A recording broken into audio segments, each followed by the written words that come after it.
আহ, আজকে হচ্ছে 25শে ডিসেম্বর, বড়দিন, মানে কি জানি, ক্রিসমাস ক্রিসমাস ডে। আমি সূর্যে তাকাতে পারতেছি না।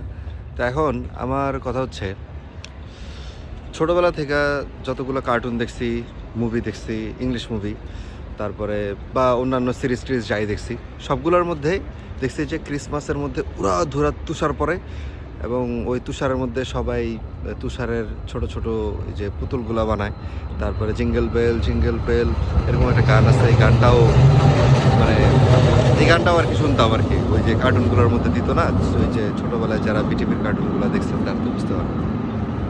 আর আমার কথা হচ্ছে, এখন এই যে ঠাডা পড়া রোদ, তাপমাত্রা আবার 2 ডিগ্রি সেলসিয়াস মাত্র, ঠিক আছে? তো এই যে ঠাডা পড়া রোদের মধ্যে কিসের ক্রিসমাস, কি খালি ধোকা খাইতেছে, ধোকা, যার বাড়ি খালি আমাকে ধোকা দিচ্ছে।